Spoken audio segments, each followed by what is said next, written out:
I'm Brendan. This is David. How's it going? David, we're here to talk about a game. A game that I had abandoned. You'd abandoned. Unfortunately. Yeah, a lot of us had.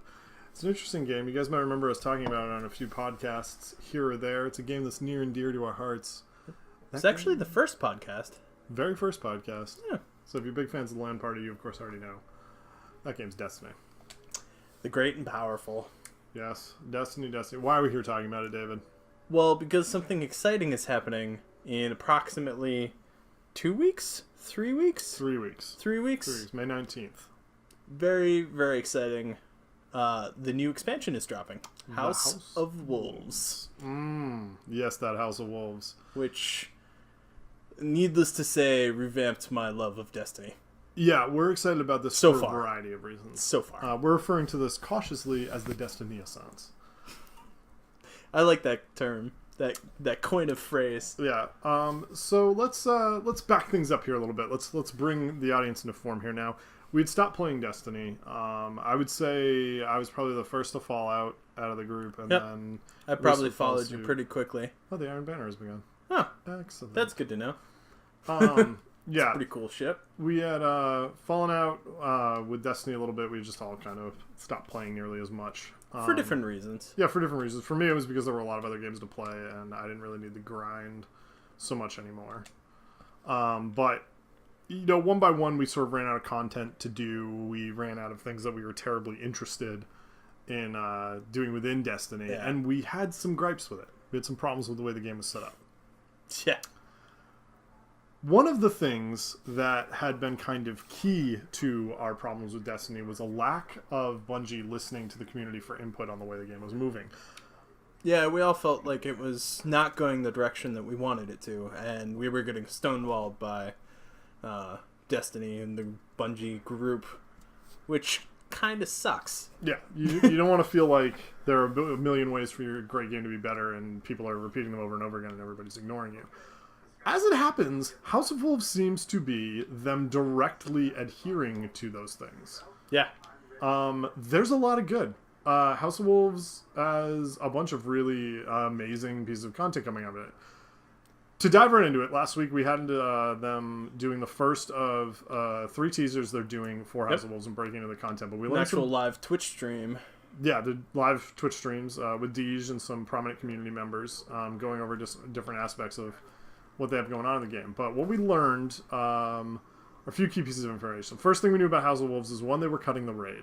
And for me, this was actually the first sign that things were moving in the right direction. Now, before everybody freaks out, I get that there are a lot of people upset that there's going to be no raid with House of Wolves, at least immediately or for the duration of it. Yeah. Which, I mean, you can be upset about it. You can be. I think that's what you like to do. If you like the raids, then you're going to be missing out on a raid. Yeah. And I'm a person who deeply loves the raid content in Destiny. I love the hybrid of that kind of MMO depth experience with the core gameplay that I had as a shooter. But for me, the raids also presented the largest pain point for the game. God, I hate that. That's from work. That is one of those phrases. The pain point? It's a pain point for That's me. a very corporate turn of phrase. God, that is a stomach-turningly disgusting... But it does cause you pain. Yeah, it did. Yeah, I think in this case it was accurate. The pain point with the raids was that they were 6-man without any kind of core matchmaking in the game. Yep. So if you wanted to do them, it involved a lot of third-party apps, getting a group together. There was a little bit of a hassle. I mean, isn't the worst thing that could happen. No, and it wasn't nearly as burdensome as some PC MMOs that I've played where... you just straight fuck like 40 people old school WoW, 25 under the new rules. Even 10-mans were hard to organize, and then some other games like even Warframe was a pain in the ass sometimes to get a group that was good for it because the way matchmaking worked. I think what they've done is they've embraced the more casual players that they had, because they released some metric data talking about what was going on in the game, and Bungie was very quick to acknowledge that only 15% of the player base had ever finished the raid. Yeah. So they're saying, you know, here's this great piece of content we made that people universally like, that a very small portion of the player base gets to experience. Have actually finished. Yeah.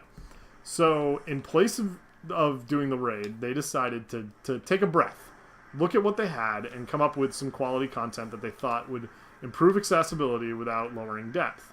I'm going to be careful, the light switch is on. Well, it's a terrifying perk. Yeah. What they did was they came up with the Prison of Elders, and rather than it being a raid, it's actually some form of horde mode arena, wave based. Some form. Let's Yep. get some variety. We don't learn a lot of details. Do we about find it out yet. more about that this week, or is it next week? Next week. This week is Trials of Osiris, which we'll get into in a another minute. thing we're excited for. But it has this kind of horde-based thing, but it's 3-man, so it matches the kind of key setup for the game. Strikes are 3-man, basic competitive PvPs 3-man. It is a lot easier to get 3 people. Yeah. Just to Everyone go. in Destiny knows at least 2 other people they can play with and has them online. And even if you were pugging that, getting 2 other people is a snap. And I regularly pug the Nightfall on. I did it this morning, Tuesday morning. It went up. I found 2 people in no time, just on Bungie's forums. I wasn't even using a third-party website or anything. So it increases accessibility, which for me was something key for them to do. And 2, it gives us an activity that's not the raid, that's still endgame, giving us progression gear, but it's something new. Oh, Peter Dinklage. Oh, yeah, the Dinklebot. It's been a while. Oh, man. But This is actually my first view of Destiny in 2 or 3 months. yeah. I haven't seen it. I've been back. I was hopping back in. I got back into the action. House of Wolves is slowly bringing me back in, but I caught the bad Bloodborne worm. There's nothing bad about that. This is a delicious game. Wonderful game. Made of nothing but beauty and wishes and rainbows. And horrible nightmares. people. Yeah. But yeah, Destiny is slowly coming back. Yeah, and I think so. They did that announcement with it that it'd be 3-man content, higher accessibility, supposedly the same sophistication as the encounters we saw in the raid. We still don't know a lot about that. Yeah. Second thing that they did are the progression changes, which is something we did learn about in detail last time. Big announcement that came out of last week was basically that all the gear that's in the game, the gear that you've been earning playing Destiny all this time, if All it's the stuff legendary you've or worked higher, for. yeah, all the stuff you've worked really hard for in the raids and things, legendary or higher, can be ascended, quote unquote. They can basically be upgraded to the new light level cap, which is going to be 34. Presumably by acquiring materials that you'd get from running the Prison of Elders. Yeah. And then you can just ascend the gear either that you get from that, which actually I think starts at the end game light level, or you can take gear that you already earned. Yep. So that's a big deal because you get to keep the guns you liked, you get to go back and get It's a some. huge deal. Yeah, it changes everything. Like running Vault of Glass has a purpose again. Yeah, that because you didn't can have. upgrade the things you got that were in the Dark Below outmoded. Yeah. I mean, once the Dark Below came out, Vault of Glass, why would you run it? Yeah, there was No really reason. I mean, aesthetically, I guess. Yeah, for completionist's sake, some people wanted the guns for PvP. Not a lot of strong ones in there for that, but there were people who were still trying to get the Vex Mythicast class, things like that. But there wasn't really any strong motivation to go back and do any of that. But now, all that stuff's upgradable. All that stuff can be carried to the maximum tier of gameplay. So if you like the perk set on it, if you like the aesthetics of it, there's a reason to carry it forward. Actually, speaking of perk set, with the new stuff, you can actually re-roll it now. Yeah, that was they another thing outrolled that. So the new items that they're going to have from the vendors in the Vanguard and as well as in the Reef, which is a new hub world that you can visit. So cool. Yeah, really cool. Those items can now be rerolled like Iron Banner items. So by spending So most if you of don't like the stats, you can try for something else. and you can build the weapons tailored to the way that you play the game. Yep. So it's no longer about I got to learn to live with the one shitty perk on this gun. Like, you can actually try for something that you actually use. and those are quality of life changes that came out of the community input. And I think that's really good. That's showing that Bungie's turnaround time on processing information we're giving them is getting not only faster, but more tempered. They're able to create hierarchy from the screaming masses in ways that they weren't before. No, I mean, if you think about it from my perspective, if you were Bungie, you just dropped this crazy, epically detailed game. You got a lot of feedback all of a sudden. It Yes. takes a long time to sort through that, make sure the coding's right. There's a lot of work on Bungie's side. And, the classic thing that they've gone up against is that it's time-consuming to patch because it's on console, it's not just on PC, it's going to be cert. And it's their baby. They want to know that they're getting it right, and they've been very concerned with quality. Yep. I think it's fair to say they have been slow to adapt. I think it took them some time to get a handle on what they have. But I think what we're seeing now is that they were slow for the right reasons. they didn't want making sure it's a good game, making sure their product's right, and the changes they making don't have to retroactively be undone. A lot of the gameplay changes that they made, they just recently updated the PvP sandbox so that they increased ammo scarcity for secondaries. They changed and tweaked the way shotguns work. They've affected heavy weapons, the frequency with that ammo drop, and how those work in the mechanics. All these changes are little tweaks that are starting to improve the quality of life of each of the game aspects. This all got me really excited about it.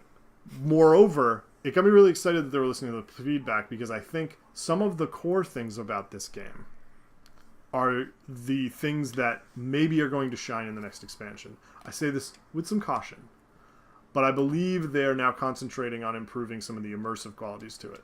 Things like the story and the way you experience it, the characters you meet and their significance. So you mean they're actually giving us some story? I mean, I'm not going to go that far yet. I don't think we're going to have like Mass Effect chat wheel conversations and things like that yet, but I think we'll at least get the same kind of interaction we got with Eris Morn, which, for better or worse, was more than what you got in the core story for the game. Interaction. There was a story there was narrative that transpired, stuff happened.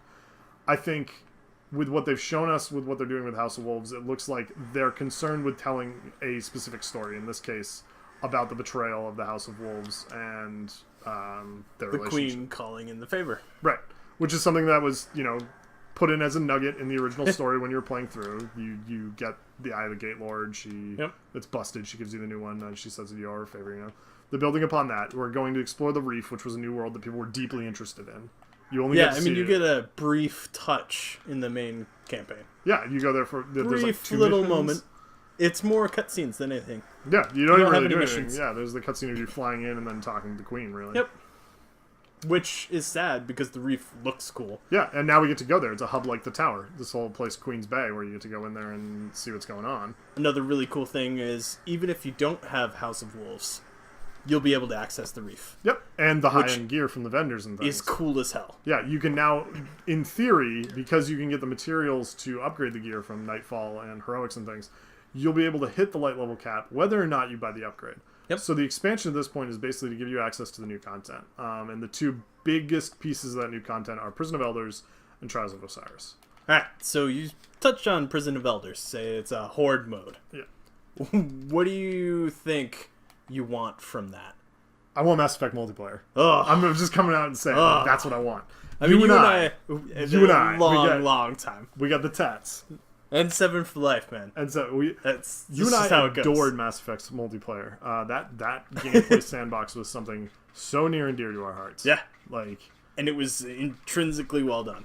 It was, yeah. And frankly, if Destiny does, I'd take 60% as good as Mass Effect, and I'm hooked. When they first announced Destiny, I wanted Horde mode from the get-go. That was a feature that I just thought it was begging to have it in it. A lot of the encounters in this are set up to play like Horde mode encounters. Like when you get in and you do the Devil's Lair. That first thing that you do where Dinklage is tearing down the laser fence for you to keep going. You're just fighting waves of enemies and things like that. That was like the basic principle of every strike that you have in the game, and it all kind of plays that way. It looks like that. And that's what you want. Yeah. I mean, in terms of the Mass Effect, you'd have different tasks. And I hope they really emphasize on that in the Prison of Elders. Yeah. Just because, I mean, there's something about Horde mode like Gears of War. Yeah. I played a little bit of that, and it was actually, I liked it. Maybe it's just because I love Horde modes. Well, no, There's something about banding together, fighting against groups of enemies that get progressively difficult. Yeah, and I think difficult. In Mass Effect's case, that's what I'm saying. And with Gears of War, you looked at something where the gameplay was not only viscerally fun to do, but it had a lot of depth. Destiny's gameplay has a potential for a lot of depth.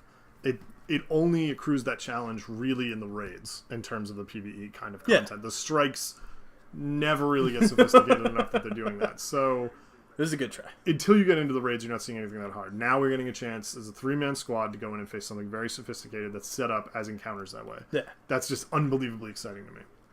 It's rekindled. It has. It started something that I call the Destiny Essence.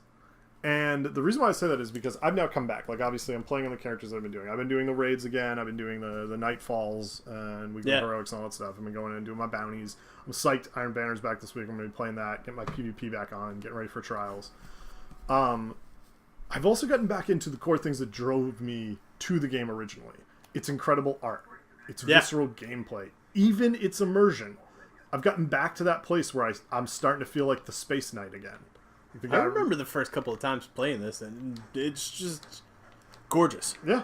The land is gorgeous, and you do feel like the one lone space ranger fighting against the hordes of enemies. Yeah, like it's so good. It's an intoxicatingly good experience to be having in a game. It's really fun, and when it works, it's so good. It's just that grind can break it. Yep. For me, I mean, that's one of the reasons I quit. The raids were just not fun anymore. Yeah. I mean, you were talking about raid content actually being, it's great. I love Crota's End. It's a fun raid, but at the same time, you're getting drops on that random Jesus RNG. Oh, it's so bad. You're looking for that one piece of armor, and you'll never get it. Yeah, and there are people who ran it week in, week out. They fought really hard to get groups because they don't have a consistent group. They're pugging it. They're not getting the drops they want. It just becomes the grind. That's bad news. Think about the way it's changed now. You're using a currency to get at the gear, not just drops. Yep. But there are the drops in the raid as well. People are going to be able to hit the light level cap, and then they're going to be rerunning it to tailor gear. Like, everyone will get that set that gets them to cap now, but then they're going to want to keep doing Prison of Elders. They're going to want to keep doing Trials of Osiris to get the gear they want for that specific build, for that specific setup. I guess we should also mention, too, Trials of Osiris, which is the PvP version of this. It's the second big event. Second House of Wolves. It's a 3v3 invite-only-ish PvP arena where you basically pay to get a currency to enter into the special version of Burning Shrine. It's only Burning Shrine. Yep. 3v3 Clash. Which is a cool map. It is a cool map. One of my favorite maps. And you play through that to unlock special gear that's themed around this warlock from the Praxic Aura Osiris. It's also Egyptian-looking hardcore PvP gear. The armor shaders and the armor from Trials of Osiris are badass. Oh yeah, they look so effing Anubis good. Helm, like all of it just looks good. That Titan helm with the fucking Yeah. falcon on it. Oh my god, it's so good, it's so good. So they've got that coming, and I feel like that's going to be available. I don't feel like I know that's going to be available every weekend. That's what they've told us about it, and that's going to be the new mainline support hardcore PvP. But that's another avenue for end game gear, progression gear, like max light level gear that you can get from it. With all these new avenues to get equipment, it's still RNG based. It still has that randomness that they liked in the design, but it's not a wall. You're not hitting a grind. No, it's because you can change it up. It's going to make the drops exciting again. Yep. And that's a big deal. Big deal. I mean, another thing with the Trials of Osiris is it's ladder based. Mm-hmm. So you're constantly in that like elimination ladder, which is intense. Yeah. Or at least as far as what we know. Yeah, as far as what we know, and it will be a hidden ladder. There's not going to be public leaderboards and things like that for it. We know that much. There's another announcement coming out tomorrow. They're doing the next Twitch live stream. Which is exciting. This is very exciting. I will definitely be listening to that while I'm at work. Yeah. And they're going to be going into it with more depth, so we'll learn a little bit more about it then. But we do know that the matchmaking for it is more sophisticated and by design, because these tokens that get you into the match only give you 3 losses. You're going to get outed by poor performance and getting thrown back into a new pool from that. So the matchmaking has built into it a way to keep the gameplay more competitive, keep it more leveled off, and things like that. Which, I mean, being COD players is actually really exciting. It's really appealing. Like, if the PvP suite for Destiny could get to the competitive depth that I had in Call of Duty, I wouldn't go back to Call of Duty. Yeah. Because I like this sandbox more. I like the way this plays more. I like this game's community more. Yes. I mean, in terms of, like, Call of Duty, story-wise, they're all the same. Yeah, I don't care. You're a Marine of some sort. They're looking even more the same. If you've seen anything from Black Ops, it's looking a lot like Advanced Warfare. Yeah. It's a sad day, but I'm not sure. Yeah, we'll see. But in terms of Destiny, I mean, the story is awesome. I mean, world ended. Yeah. The Traveler saved you. And the depth to what's here with the universe just isn't explicitly explored. No. The stuff that's put there for you to find, the little gems on things, even their woefully deficient Grimoire cards. Grimoire cards on your app, man. It's like you're holding a deck of lore cards. I wish we're in the fucking game. But yeah, like, even those have really interesting, great stories on them that, for whatever reason, are not included in the game. I feel like we're going to get to an opportunity where some of that stuff can get included now because I feel like Bungie's listening. I have hope that they heard what people were saying. Yep. They said, we will get to it. We have a list of priorities. We're going to start attacking it. To me, the best decision they could have ever made was not to include the raid. Yeah. Don't burden themselves with a design element. Yeah. Slow your roll. Go for something that you think you can handle. Something that's on a scale that you can control. Yep. And I mean, really, they didn't say, we're not doing the raid. They would just push it back in the time frame. Right. Which means you'll get the raid at a better quality because they'll have more time to work on it. Right, and I don't understand, for me, I don't understand why anyone would ever be upset about that. Like, it would obviously be better, in my mind, for it to come later and be great than come sooner and be not so great. I guess my difference is, I mean, you can be disappointed that the raid is not there, but you expect, like, something that they didn't expressly give you. Like, you pre-ordered it. Yeah. You have the season pass. I was going to wait. So I was like, if there's a raid and that was the only thing new with House of Wolves, I wouldn't have gotten House of Wolves. I would have waited for Comet. Right. Which, I mean, really, I probably would have dragged myself back in because House of Wolves. But, at the same time... You wanted to know what they had first. You weren't going to pre-order it and give them your money until you knew it was there. Exactly. Whereas a lot of people, myself included, were like, no, I know I'll be playing that game still. I'm very interested in that. Which, I mean, isn't the wrong way to go. It's just... No, but I'm also not going to get bent out of shape saying I was promised something and then didn't get it. Because, one, I'm not sure they did explicitly promise anybody a raid with this expansion. I have yet to see the proof of them saying that and then not delivering on it. And two, I would rather them say, we had a brilliant idea to a way to improve this game, or we heard feedback from you guys that was brilliant, spot on, perfect feedback that we want to act on. Yeah. So we stopped doing what we're doing to do that. Yeah. And I think it shows a maturity in the way they're handling the game. I think it shows that they've grown as a developer in handling a persistent product like this. And it also shows that they listen.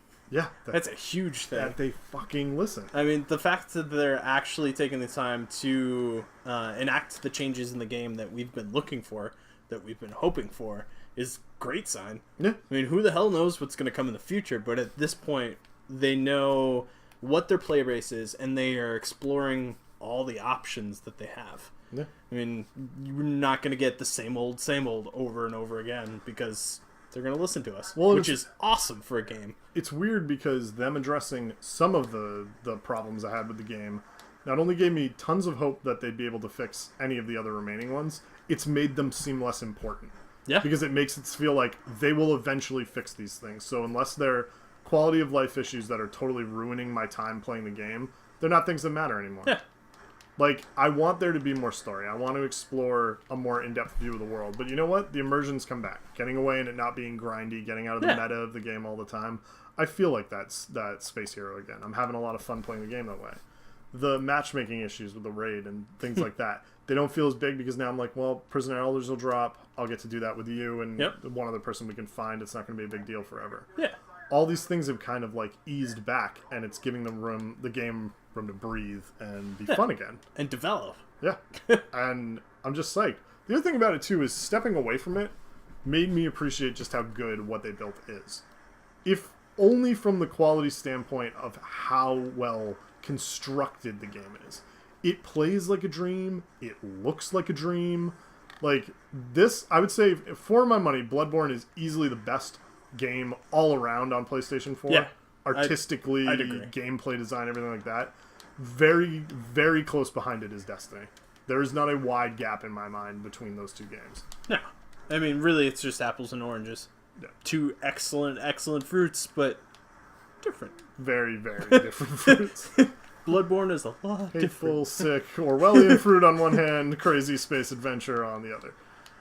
Yeah, but I mean, and like, I'm just very excited again. I'm very excited when they have announcements, when they're going over community releases and things. I'm caring about it again. I'm getting invested in it again. You're excited to watch the Twitch streams. Yeah. Which, speaking of which, watching them walk around the reef, really cool. Yeah.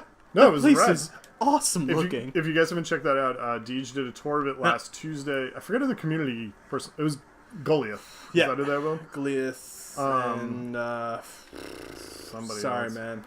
Someone way more famous than we are.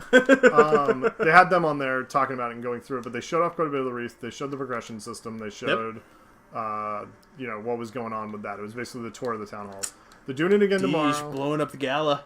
He was disenchanting galas in front of people. It was rough. He's got some major honor points there, but it's a sad day for the rest of us who don't have that magical fucking rocket launcher. Yeah, well, I am one of the privileged few. Here it is in my hands right now as we speak, who owns this thing. But it was really funny for me to be like, oh yeah, he works at Bungie and he doesn't even have this like holy grail weapon that I take for granted.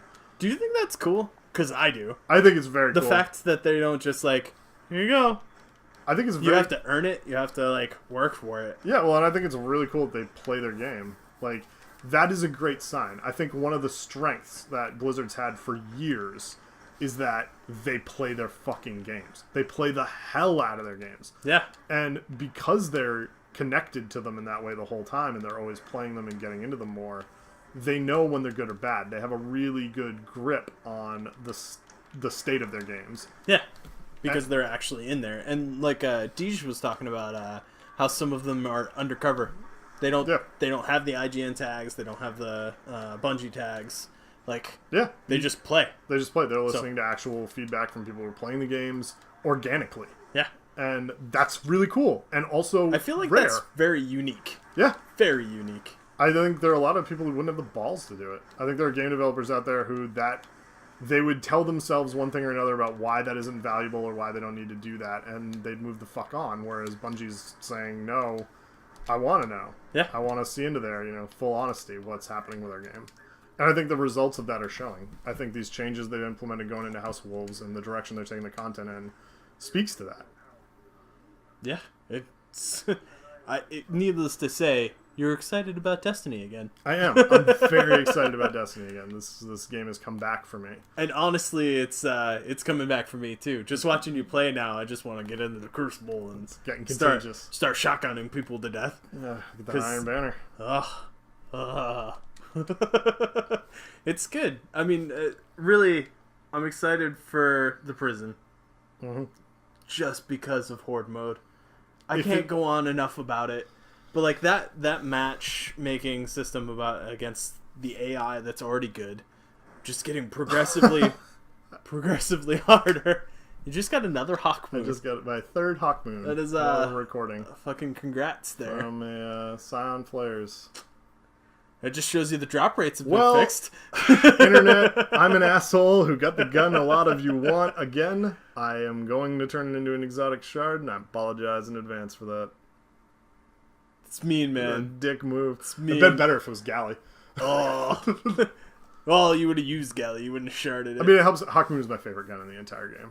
It's brilliant to see that gun. I might actually hold on to that one just to have one in my bank. But, well, they did give you some extra space in your bank. So. They did, yeah. We got that extra vault room. That's good. They made another couple of, they made colorblind mode change, which is exciting. Accessibility options. Yeah. Let's talk about that for a minute. You are colorblind. We brought this up more than once on... Yeah, I'm red-green color deficient is what they call it. My versions of red are sometimes hard to see. So, like, I mean, really, we were talking about it, like, Call of Duty maps, the red characters, I can't see them. Yeah. I'll be yelling at you about the mini-map, and you're like, where? It's not blinking. Turn around, just fire shotgun in the air, hope I kill them. So now those accessibility options, they've opened up the UI for you a little more? Yeah, so you can actually see what you're doing, see where you are. I mean, really, it's not a lot different being color deficient just because you get used to it, but at the same time, making that option available is super helpful because you can see what the fuck you're supposed to be doing now, which is... helpful. You're not lost in the goddamn rules. I'm not just following somebody trying to kill things. Yeah. But they added the bank slots, which is helpful because now you hoard guns so you can upgrade them. Yep, they also put in the advanced audio controls. Yep. So you can run that Spotify behind everything you do. Which is pretty cool. Let's that a little bit.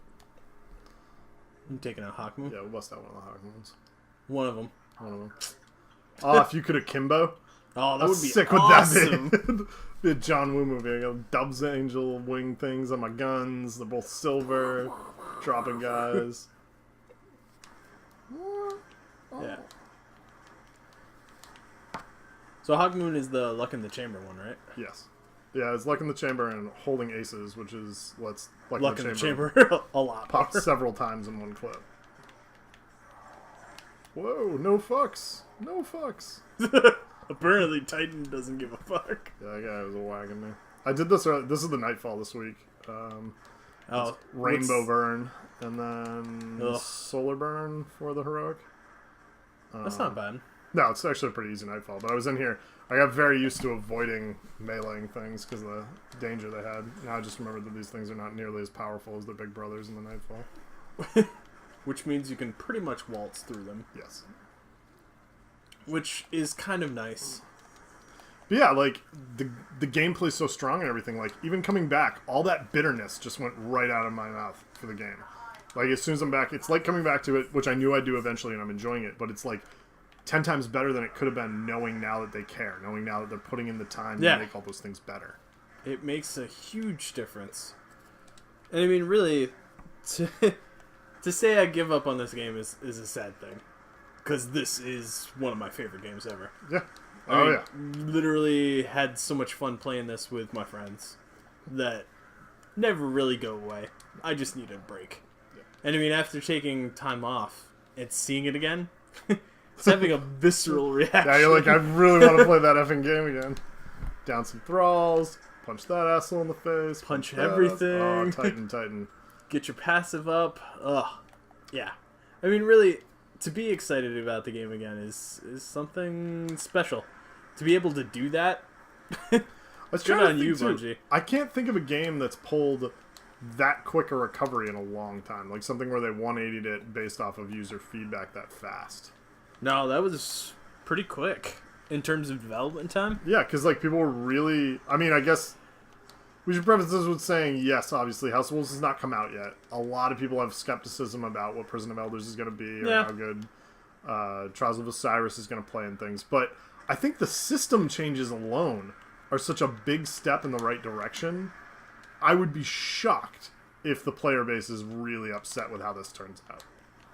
Yeah, and I mean, really, it's not another raid. So, what is that? 85% of us are going to be happy? Yeah, 85% of the players. So that's a pretty good That literally didn't get the touch of... Yeah, well, that's something else I was thinking about there, because... So if only 15% of the player base ever completed the raid... I actually talked with you about this. This is one of the things that I'm wondering how badly it's serving Destiny's reputation, is that people make broad, sweeping comments about... They do. The design in the game, encounters in the game, the way it's played and things, but knowing those stats, a lot of this stuff is just bullshit. Yep. It's just anecdotal people talking about things like... Well, like we were talking about a specific gun.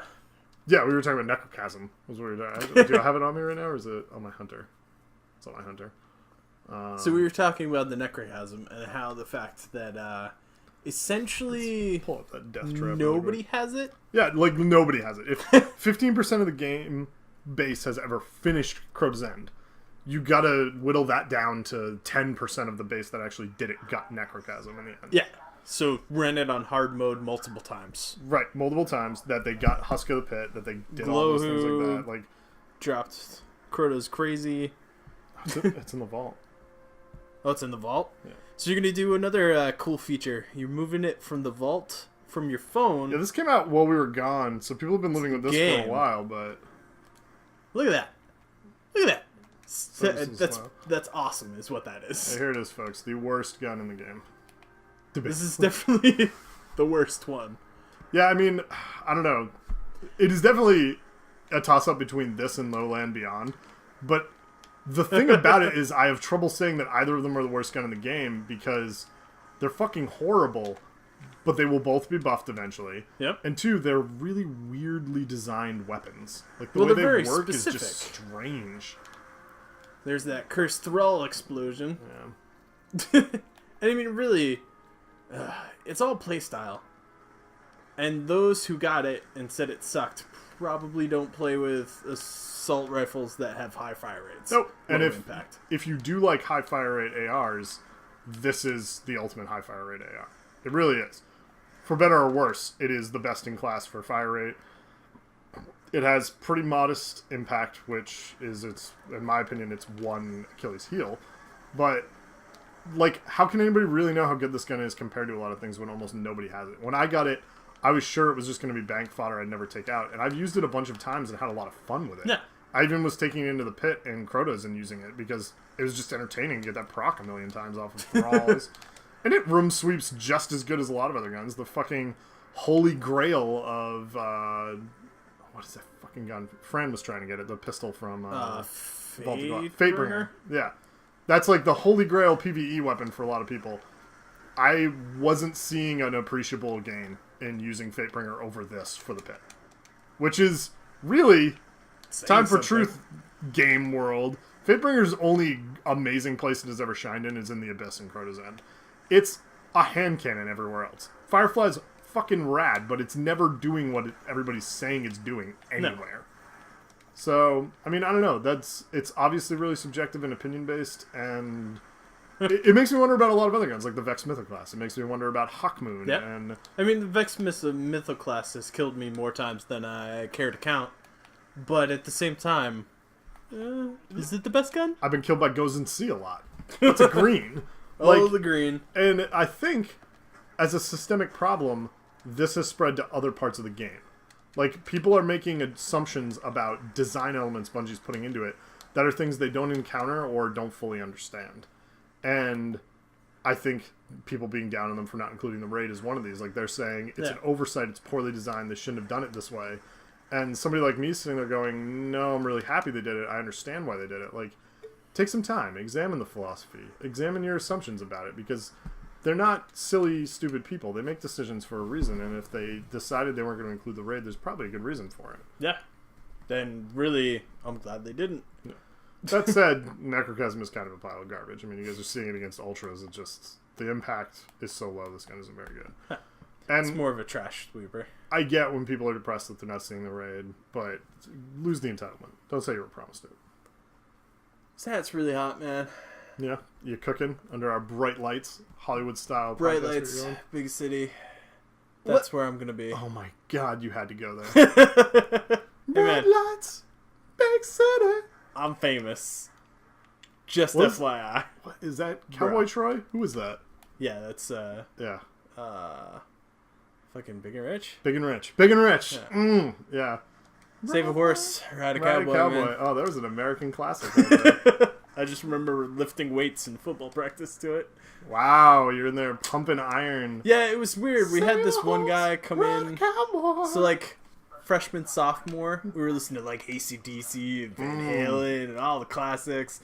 And then we got a guy called Sax. And it changed the country. Saxton. So he came in and, of course, changed the music. So it's a lot of different things pumping led to AC/DC's Thunderstruck, as opposed to losing my car and my dog and my girl. That is just a disaster. Old school twangy country. Yeah, Big and Rich, though. Big and Rich. Why did we get on Big and Rich? This is a Destiny podcast. We moved the hell pillows out of in there. the way. Let us know what I'm just you gonna guys start raging. Of House of Wolves. Are you excited about it? Are you guys back playing Destiny? Or did you never leave? Let me know if you think I'm wrong about the Necrochasm. Just let us know what you think's going on here. Leave us some comments below. You can obviously find the LAN party all over the place. We're on SoundCloud, iTunes, and YouTube. All of them. Get at me on Twitter. My Twitter handle is available on the YouTube channel you're watching this below. David, you on the Twitter? No, it broke. It broke. I was on, and then it locked me out because I had followed too many users, but I only have 14 follows. So don't try and get a hold of David. He's obviously abusing Twitter. No, in man. some way he refuses to admit. I just don't like Twitter. It's just, no, I have no reason why I'm not on Twitter. You're just not. It's just broke. Dude, I can't fix it. He ain't available. But yeah, find us there. Leave us some comments if you guys want. Let us know if you're excited or not. I want to know. We want to know. Yeah. People want to know. Let us know if you're going to be joining us on the 19th in House of Wolves. House of Wolves. Ow!